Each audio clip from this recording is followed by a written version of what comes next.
الفاتحة. أعوذ بالله من الشيطان الرجيم. بسم الله الرحمن الرحيم. الحمد لله رب العالمين الرحمن الرحيم إياك نستعين الصراط المستقيم صراط الذين أنعمت عليهم غير المغضوب عليهم ولا الضالين.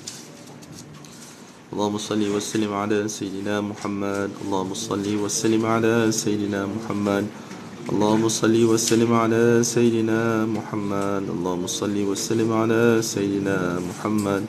اللهم صل وسلم على سيدنا محمد. اللهم صل وسلم على سيدنا محمد. اللهم صل وسلم على سيدنا محمد. اللهم صل وسلم على سيدنا محمد. اللهم صل وسلم على سيدنا محمد. اللهم صل وسلم على سيدنا محمد. اللهم صل وسلم على سيدنا محمد.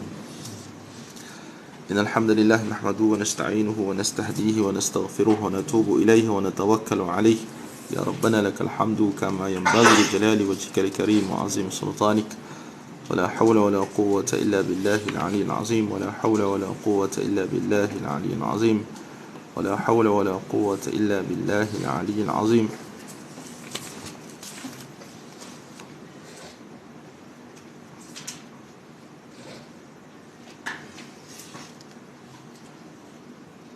إن الحمد لله نحمده ونستعينه ونستهديه ونستغفره ونتوب إليه ونتوكل عليه.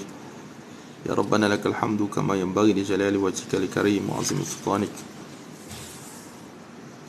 Bila syukur pada Allah Subhanahu Wa Taala kerana dapat kita bangun pada pagi ini. Dan syukur pada Allah Subhanahu Wa Taala kerana dapat kita nak mendengar beberapa hadis Nabi Sallallahu Alaihi Wasallam untuk menjadi panduan kepada kita dalam kehidupan di atas muka dunia Allah Subhanahu Wa Taala ini, insya-Allah.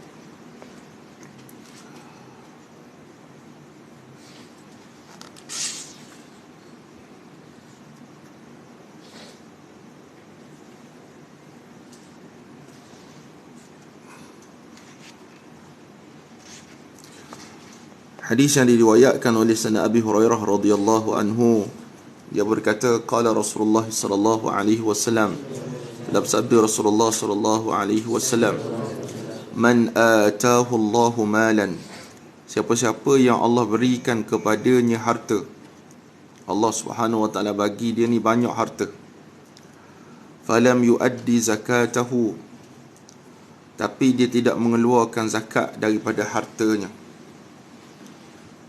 muthila lahu yawmal qiyamati syuja'an aqra', maka pada hari kiamat nanti harta tu akan dijadikan sebagai ular yang disebut sebagai syuja' aqra'. Syuja'an aqra', harta tu Allah Subhanahu wa taala tukarkan menjadi kepada binatang ataupun namanya ular, yang di sini terjemahannya disebut ular yang amat berbisa, syuja' al-aqra'. Lahu zabibatani, ular ni macam mana sifat dia? Ular itu mengeluarkan dua buih yang berbisa. Yaumal qiyamati, pada hari kiamat nanti. Ular tu, kalau kita anggap dua lah, taring dia tu yang mengeluarkan bisa. Biasa ular satu je, dia keluarkan satu bisa je, taring tu. Lepas tu ada satu lagi yang akan mengeluarkan bisa. Tapi syuja' wa aqra' ni dia ada dua, tepat untuk mengeluarkan bisa. Dan dia akan membeliknya, kemudian akan mematuknya menggunakan taring.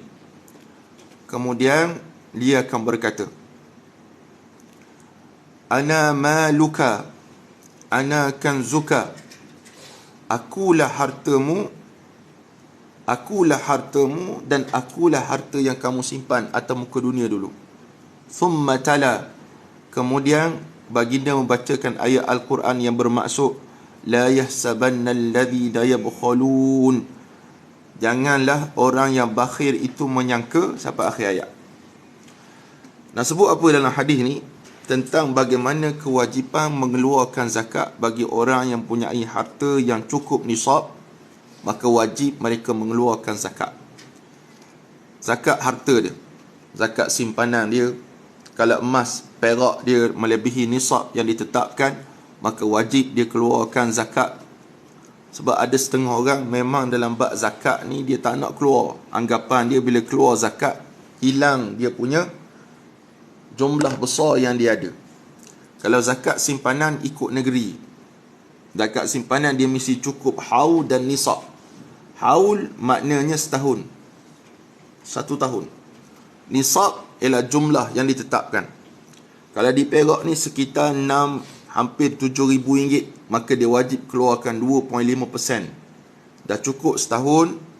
Contohnya disimpan daripada bulan Ramadan tahun lepas sampailah Ramadan tahun 2023, setahun cukup.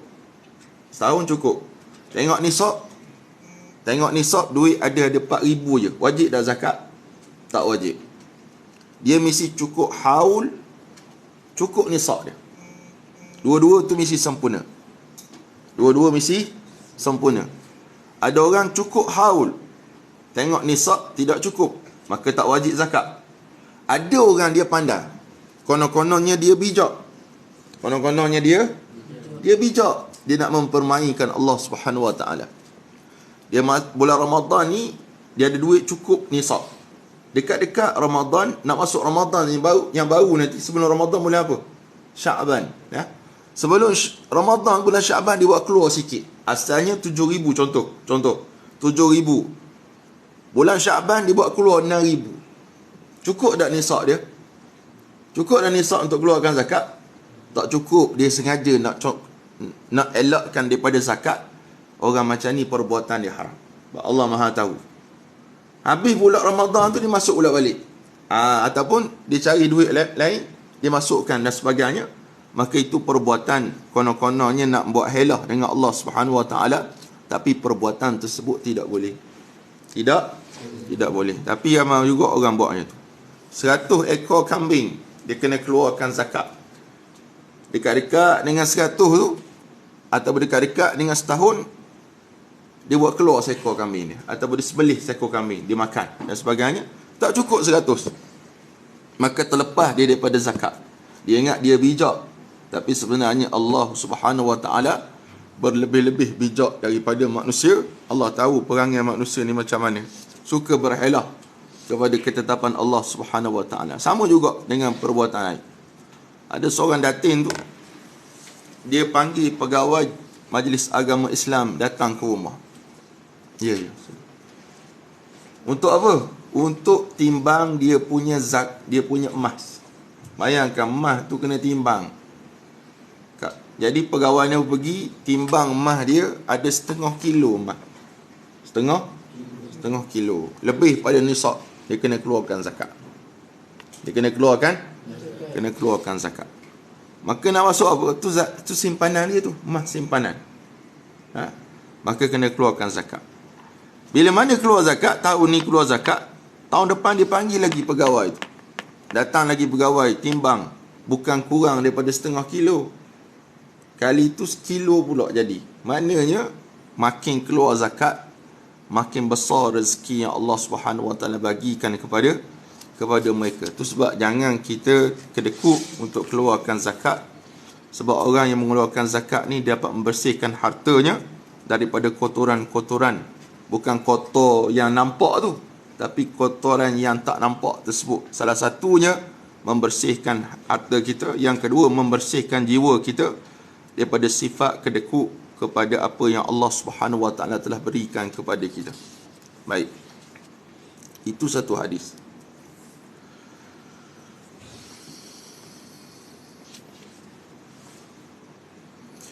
Hadis yang kedua yang diriwayatkan oleh Sayyidina Abdullah ibn Mas'ud radhiyallahu anhuma.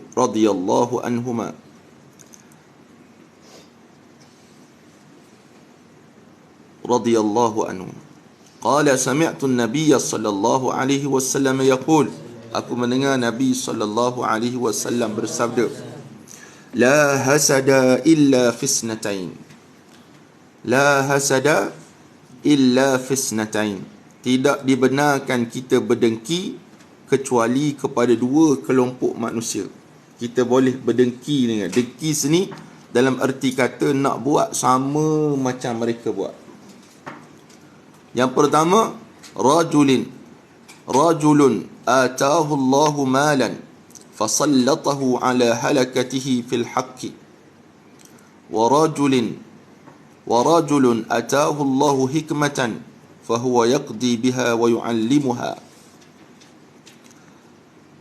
Yang pertama, orang yang Allah Subhanahu wa taala bagi dia harta, Allah Subhanahu wa taala bagi dia harta dan dia membelanjakan hartanya kepada jalan yang betul. Itu boleh kita deki dia. Dia kaya, tapi kaya dia tu dia gunakan untuk kebaikan Islam. Dia gunakan untuk matlamat Islam. Dia gunakan untuk menyelamatkan Islam. Ni orang hebat. Orang yang hebat. Kita kena deki dengan dia. Kita nak jadi macam dia kaya, dan dengan kekayaan tersebut kita boleh gunakan untuk Islam. Jangan kita dengki dengan orang yang kaya tapi dia gunakan kekayaan untuk buat maksiat kepada Allah Subhanahu wa taala, tak boleh. Baru ni ada pula seorang artis. Ustaz pernah tegur artis ni waktu PKP dulu dengan power dia, kemudian dia dah berkahwin selepas tu. Dengan kehidupan dia berfoya-foya macam pasangan suami isteri. Macam suami isteri dah. Pegang sana, sentuh sana, dah paut sini dan sebagainya. Yang terbaru sekali lagi, dapat pula power baru, datuk pula powernya. Datuk power. Tua dah, bukan muda. Tapi berperangai tunjuk di depan masyarakat dengan perangai tak betul. Dah berfoya-foya di luar dengan artis tersebut. Pegang macam suami isteri dah. Kalau mereka suami isteri, ustaz tak heran. Tapi mereka bukan suami isteri, menunjukkan contoh tak baik kepada masyarakat. Nak bagi signal kepada masyarakat, tak apa, tak kahwin pun tak apa, boleh pegang sana, pegang sini. Murahnya kita. Murah. Boleh pegang sana, pegang sini. Sebelum kahwin kita boleh buat dah apa yang kita nak. Itu tak betul. Dia ada harta, dia kekayaan, tapi kekayaan dia tidak digunakan kepada jalan Allah Subhanahu wa taala.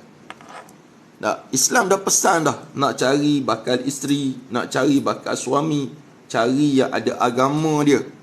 Cari yang ada agama.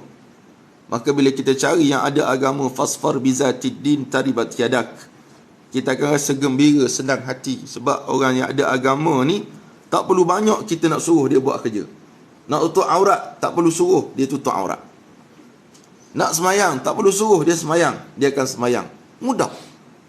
Tapi ada setengah orang, tak apa Ustaz, saya suka cabaran. Saya akan cari mana-mana yang tak Islami, saya akan Islamikkan dia. Yang kita risau, bukan kita nak Islamikkan dia, kita yang jadi masalah pula. Masalah pada kita. Macam ada seorang tu, dia pergi nak dakwah ayah pen. Kenal ayah pen? Siapa? Ayah pen. Besu. Besu. Dia dakwa dia ni ajaran daripada langit, utusan Allah, menyatukan semua agama. Bapak penipu ayah pen ni. Jadi ada seorang ustaz ni, dia pergi berdakwah dengan ayah pen. Dia pergi apa? Konon-konon nak berdebat dengan ayah pen. Pusingan pertama, ayah pen kalah. Ustaz ni menang. Lepas tu dikatakan ayah pen pun jamu lah makan tengah hari. Jamu makan tengah hari. Bila mereka makan, selesai pusingan, nak masuk pusingan kedua, ustaz ni tiba-tiba kata, tak apalah, apa yang ayah pen sebut sebelum ini semuanya betul belaka. Rupanya kena sihir ustaz tu kena sihir. Ustaz tu tak kuat mana. Maknanya kekuatan tu kena ada. Nak dakwah orang, kekuatan kena ada. Jangan pula kita rasa kita hebat nak dakwah orang yang kurang Islamik ni supaya jadi isteri kita, supaya jadi suami kita. Takut-takut kita yang terpengaruh. Niat tu betul, tapi kekuatan perlu ada. Kalau nak dakwah dia, buat cara dakwah. Tak perlu kita ambil gambar, kita letak dalam media sosial. Bila mana orang hentam, orang hentam dia koyak. Tahu koyak? Koyak apa? Panas tak apa, jangan koyak. Faham tak? Ni panas pun panas, koyak pun koyak. Ni banyak berlaku masyarakat kita. Jadi ustaz pernah tegur dulu waktu PKP dulu. Apa dia kata kat ustaz? Kalau awak boleh nikahkan saya bagi 10,000. Dia nak bagi 10,000 kat ustaz. Kalau kamu pernah ingat lah, Ustaz pernah cerita. Bukan setakat 10,000, dia akan jadi tukang cakap produk Ustaz sepanjang umur dia. Nampak? Dia punya sombongnya bila bercakap. Jadi Ustaz tak kisahlah dia nak kata apa. Cumanya perbuatan dia tu tak boleh.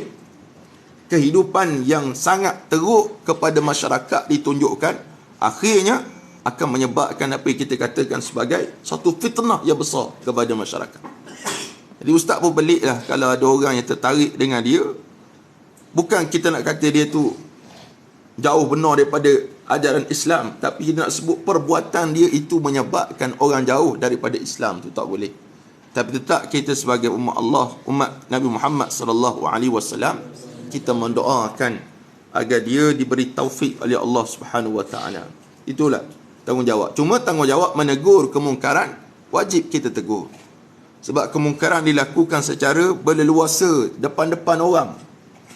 Kalau dia duduk seorang-seorang, orang ambil gambar, orang yang post, kita kata itu mendedahkan keaiban dia. Tapi kalau dia yang ambil gambar sendiri, dia upload, dia masukkan dalam media sosial dia, itu makna dia sendiri yang menempah perkara tersebut. Ada beza dia. Uwais buat maksiat, Ustaz pergi ambil gambar Uwais, Ustaz masuk dalam Facebook Ustaz. Oh, ni Uwais ni, macam berat nanang ni, nak isak gang contoh, nak Uwais isak seorang je bawa pokok, relax gitu dok layang. Layang berskala jok, bawa pokok gitu. Basikal tak ada pun, tapi sebab isak gang, nak Ustaz ambil rakam. Nak rakam letak dalam TikTok dan sebagainya. Maka Ustaz mendedahkan keaiban Uwais. Uwais tak tunjuk ke orang pun, orang yang ambil dia jadi apa nama, selebriti isak gang contoh. Jadi kalaulah Uwais sendiri dia isak gang, dia buat live, Assalamualaikum, hari ni tata cara isak gang. Yang pertama, beli gang. Yang kedua, isi dalam plastik.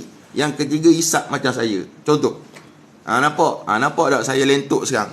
Tu barulah kita kata Uwais mendedahkan keaiban sendiri. Tapi kalaulah dia duduk seorang-seorang dalam hutang Amazon dengan anaconda semua tu, tiba-tiba kita pula pergi rakam macam Tazim duduk di Amazon, nak kita pergi rakam Tazim pakai cawak saja tu, kita lah berdosa. Faham tak?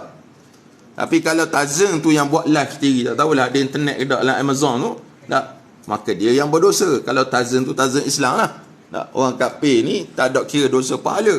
Tu sebab Nabi kata ad-dunya sijnul mu'min, dunia ni penjara bagi orang mukmin, wal jannatu lil kafir, dan syurga bagi orang kafir. Masalahnya orang Islam nak juga dunia ni sebagai syurga mereka. Kenapa dikatakan penjara kepada orang mukmin? Kenapa? Agak-agak saya boleh jawab. Kenapa Nabi kata dunia ni penjara bagi orang mukmin? Sebab apa? Siapa jawab dapat makan Cik Ijam masak nanti. Ya. Agak-agak apa? Siapa nak jawab? Ilham. Apa nak jawab? Sebab apa? Ni Fahim. Sebab apa? Sebab apa Nabi kata dunia ni penjara bagi orang beriman? Patutnya syurga lah, sama macam orang kafir kot. Maka kata ulama, disebabkan dunia ni banyak sangat pantang larang bagi orang Islam. Minum arak tak boleh, berzina tak boleh, berjudi tak boleh, nak menipu orang tak boleh, ngopak tak boleh, banyak tak boleh. Sama macam dalam penjara, tak boleh buat macam-macam. Nak tengok TV dalam penjara tak boleh, kecuali seminggu sekali dan sebagainya.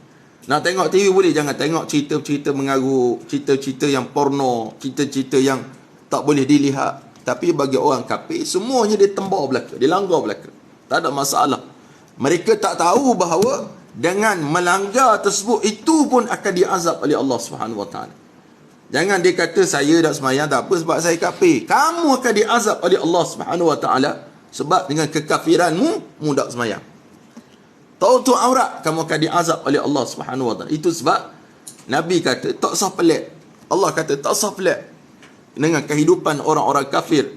Mereka lebih kaya daripada kita, lebih hebat daripada kita. Itu untuk mereka atas muka dunia. Sebab dunia ni tak ada apa nilaian di sisi Allah Subhanahu Wa Taala. Walaupun sebelah kepak nyamuk, tak ada pun nilai. Kalau ada nilai sebelah kepak nyamuk, pasti orang kafir ni takkan dapat setitik pun air daripada Allah Subhanahu Wa Taala. Tapi disebabkan Allah ni Ar-Rahman, Rahman dan Ar-Rahim. Rahman ni pengasihnya Allah, Allah bagi belaka atas muka dunia. Orang Islam, orang kafir, orang munafik, semua dapat nikmat. Tapi Rahimnya Allah Subhanahu Wa Taala di akhirat, Allah akan berikan kepada orang beriman saja. Itulah keadilan yang Allah Subhanahu Wa Taala tetapkan kepada kita semua. Jadi kena ingat yang tu, supaya kita sentiasa ingat kepada Allah Subhanahu Wa Taala dalam kehidupan kita, tak jauh daripada apa yang Allah Subhanahu Wa Taala perintah dan apa yang Allah Subhanahu Wa Taala larang. Jadi yang kedua, wa rajulin ataahu Allahu hikmatan fahuwa yaqti biha wa yu'allimuha, iaitu orang yang Allah beri dia hikmah ataupun ilmu kepada dia dan dia beramal dengan ilmunya dan dia mengajarkan pula ilmu tersebut, maka kita kena deki dengan dia. Tengok para alim ulama di luar sana, ramai para alim ulama yang dapat beri hikmat dia dengan ilmu yang dia ada, dia belajar puluhan tahun dia belajar, maka masya-Allah tabarakallah hebat. Ustaz baru ni dengar Syekh Nazrul Nasir di Kedah pondok dia. Pelajar dia tak ramai, 13 orang je. Berapa orang? 13. Tapi syarat nak masuk ke tak? Tak boleh balik selama 4 tahun. Awak berani? 4 tahun tak boleh balik. Ramai yang masuk, 13 yang lepas. Sama juga di tahfiz mana? Dekat Patah Remis ke apa. Dia hanya boleh balik 2 tahun, 2 kali setahun. 2 kali setahun je boleh balik. Baitul Diyak kalau buat macam tu, mak opak kamu akan buat boykot depan. Dengan ustaz-ustaz sekali. Nak balik. Faham tak? Tu mujahadah. Ustaz pun tak mampu macam tu. Nak cuti juga. Tapi macam mana mereka mampu mengharungi, tu luar biasa semua. Luar biasa. Ini baru betul nak belajar nama dia. Sama juga orang pergi Mesir, pergi Yaman, ni sibuk nak balik, abah beli tiket abah, nak balik raya, abah nak balik raya Cina, semua raya dia nak balik. Baik pun tak payah belajar jauh-jauh. Lepas tu minta duit orang, minta derma sikit, saya nak balik. Balik buat apa? Balik bercuti, tak payah balik. Duduk sana belajar. Kalau kat Mesir sana belajar, cari tok-tok guru talaki. Ni dak cari tok garu, sisi. Pergi ke cyber cafe, duduk melayang internet situ. Tak payah buat macam tu. Zaman Ustaz belajar dah dulu, tahun 2003 Ustaz pergi. Kamu lahir dah? Belum lagi. 2003 pergi, zaman tu zaman gila sisi. Cyber cafe. Pelajar-pelajar duduk cyber cafe, duduk bercinta ala-ala ayat-ayat cinta, anak ente, kunte, semua ada belaka tak? Nampak? Zaman dulu Facebook tak ada lagi. Yang ada Yahoo Messenger, YM. Waktu tu. Dia tak tumpu kepada talaki dengan tuan-tuan guru, dia talaki depan PC. PC pun syarah dengan dia pun dengar apa syarah daripada komputer tersebut. Ni. Balik jadi kayu. Tak balik jadi kayu. Kebetulan pula masa Ustaz belajar dulu, pergi ke Mesir, kelas tak wajib. Periksa wajib. Mana orang beli kitab, baca kat rumah je. Tu sebab ramai orang yang pergi ke Mesir, bukan pergi belajar, dia pergi melancong. Duit zakat dapat.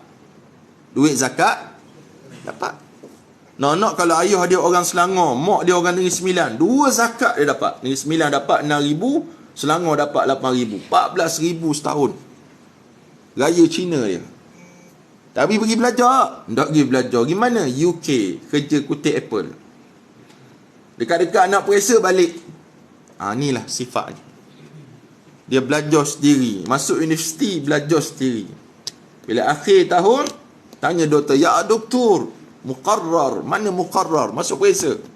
Doktor pun kata, min jil ila jil. Min jil ila jil. Daripada kulit ke kulit. Jenuh. Faham tak? Jadi kamu nak belajar betul-betul. Asyik nak balik kerjanya. Itulah kerja dia. Dapat apa? Dapat lah jumpa mak ayah, berkat betul. Mu tak balik pun dapat juga mak ayah. Lagi hebat ilmu kamu sebenarnya sebab kita talaki betul-betul. Ni luar biasa. Ustaz tak bercadang lah, perkenalkan begitu, setahun tak boleh balik. Nak, sebab Ustaz pun nak balik. Tu masalah pula. Masalah juga Tok Guru pun nak balik. Ustaz pun nak balik. Tapi asalnya, bagaimana ada setengah tempat yang pengorbanan cukup besar. Pengorbanan yang cukup besar. Kalau di Baitul Diyak, orang cuti sekolah 3 minggu, kita seminggu. Ada yang mengeluh dah. Ada yang mengeluh dah. Anak sama macam sekolah kerajaan. Masuk sekolah kerajaan lah. Apa masalahnya? Mudah. Dapatlah cuti macam kerajaan. Beres apa? Ustaz tak kisah. Tapi yang pentingnya, sungguh kamu belajar. Betul-betul belajar untuk menjadi seseorang pada masa depan. Biiznillah azza wa jalla. Hadza wa billahi taufiq. Soalan.